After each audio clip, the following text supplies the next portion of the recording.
नमस्कार दोस्तों, आज के इस खास वीडियो में हम जानेंगे कृष्ण भगवान वास्तव में कौन थे। इसे वैज्ञानिक दृष्टिकोण से जानने का प्रयास करेंगे। मित्रों, देखिए, कृष्ण एक नाम जो केवल आस्था नहीं बल्कि इतिहास, दर्शन, राजनीति और विज्ञान सभी का केंद्र है। पर क्या कृष्ण केवल धार्मिक व्यक्तित्व थे या वे वास्तव में इतिहास के जीवित मानव थे जिनके आसपास विज्ञान छिपे तथ्यों को उजागर करता है।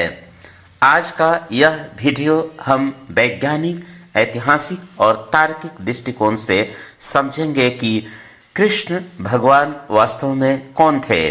अक्सर लोग पूछते हैं, क्या कृष्ण सचमुच थे या वे एक मिथक है, यानी काल्पनिक पात्र। वैज्ञानिक दृष्टिकोण कहता है किसी भी पात्र को इतिहास मानने के लिए दो बातों की जरूरत होती है। पहला साक्ष्य यानी एविडेंस और दूसरा समय रेखा टाइमलाइन।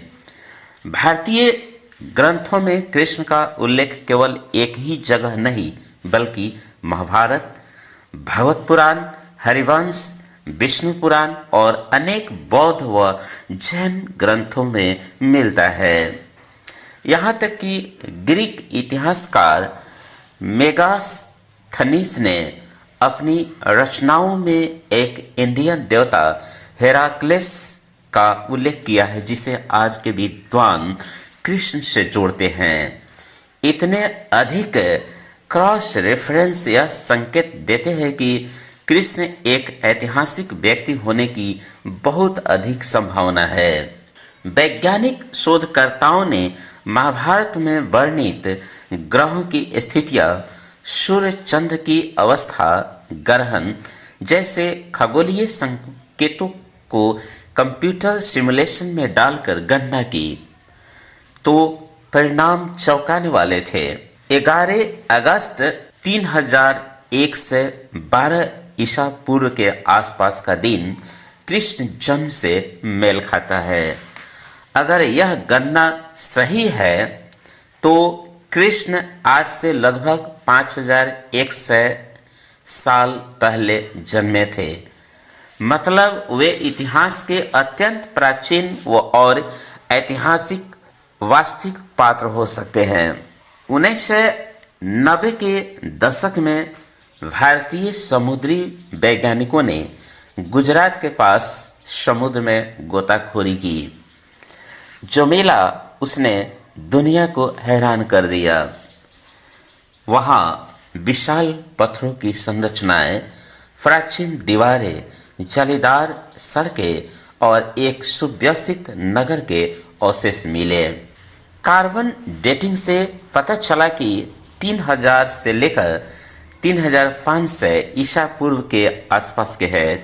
ठीक वही समय जो कृष्ण के द्वारका में रहने की बात कही जाती है। वैज्ञानिक इसे लास्ट सिटी ऑफ द्वारका कहते हैं।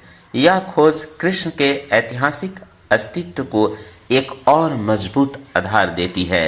अगर हम कृष्ण को केवल धार्मिक दृष्टि से हटाकर देखें तो वे कई रूपों में दिखते हैं। सर्वश्रेष्ठ राजनीतिक के रूप में कुरुक्षेत्र युद्ध में उनकी रणनीतियों को आज भी साइकोलॉजिकल वॉरफेयर माना जाता है। श्रेष्ठ मनोवैज्ञानिक के रूप में गीता में वे मानव मन, इमोशंस और निर्णय शक्ति पर जो बातें कहते हैं वे आधुनिक साइकोलॉजी से 100% मेल खाती है। आर्थिक और सामाजिक वैज्ञानिक दृष्टि से द्वारका का डिजाइन एक पोर्ट सिटी था, यानी समुद्री व्यापार का केंद्र। ऊर्जाओं का ज्ञान के रूप में कृष्ण का सुदर्शन चक्र हथियार था या ऊर्जा शक्ति का कोई वैज्ञानिक उपकरण। विद्वान मानते हैं कि यह कोई उन्नत तकनीक का प्रतीक हो सकता है। कृष्ण के व्यक्तित्व में असाधारण नेतृत्व, ज्ञान और बुद्धि दिखाई देती है, जो उन्हें एक ऐतिहासिक सुपर इंटेलिजेंट मानव साबित कर सकता है। अब जानते हैं गीता जो आधुनिक विज्ञान का दार्शनिक आधार है, तो कृष्ण की कही गीता में ऐसे वैज्ञानिक सिद्धांत है, जैसे पहला, ऊर्जा नष्ट नहीं होती, केवल रूप बदलती है। आधुनिक विज्ञान का law of conservation of energy. दूसरा, मनुष्य अपने विचारों से अपना जीवन गढ़ता है, यानी आज साइकोलॉजी इसे कॉग्निटिव बिहेवियर थ्योरी कहती है। तीसरा, कर्म करो, फल की चिंता मत करो। आधुनिक प्रोडक्टिविटी साइंस का मूल सिद्धांत यही है। गीता विज्ञान और दर्शन का ऐसा संगम है जो कृष्ण के उच्च मानसिक स्तर को दर्शाता है। कृष्ण और क्वांटम विज्ञान। क्वांटम फिजिक्स में वैज्ञानिक कहते हैं वास्तविकता स्थिर नहीं बल्कि चेतना यानी कॉन्शसनेस द्वारा प्रभावित होती है। कृष्ण कहते हैं यह सृष्टि मेरी चेतना से संचालित होती है, हर अस्तित्व मुझमें और मैं उनमें हूँ। ये बातें आधुनिक वैज्ञानिक सिद्धांतों से आश्चर्यजनक समानता रखती है। इससे कई शोधकर्ता कृष्ण को एक आध्यात्मिक वैज्ञानिक मानते हैं। तो कृष्ण वास्तव में कौन थे? जानिए इसके रहस्य को। सभी वैज्ञानिक, ऐतिहासिक और खगोलीय प्रमाणों को मिलाकर कृष्ण को 3 दृष्टियों से समझा जा सकता है। पहला, एक ऐतिहासिक चरित्र जिसके प्रमाण द्वारका और प्राचीन ग्रंथों में मिलते हैं। दूसरा, एक महान दार्शनिक और नेता जिसने युद्ध, राजनीति, समाज और मनोविज्ञान को नई दिशा दी। तीसरा, एक आध्यात्मिक वैज्ञानिक जिसकी गीता आज भी विज्ञान को प्रभावित करती है। तो क्या कृष्ण भगवान वास्तव में थे?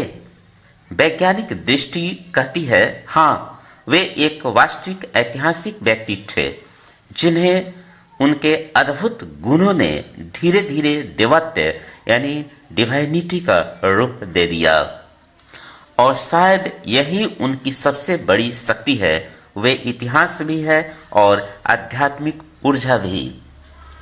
मित्रों, अगर कृष्ण के संबंध में यह वैज्ञानिक रहस्य जो तथ्यों पर आधारित है अगर पसंद आया हो तो कृपया इस वीडियो को लाइक और शेयर करें, और ऐसे ही रहस्य को जानने के लिए इस परम ज्ञान चैनल को अवश्य सब्सक्राइब कर ले।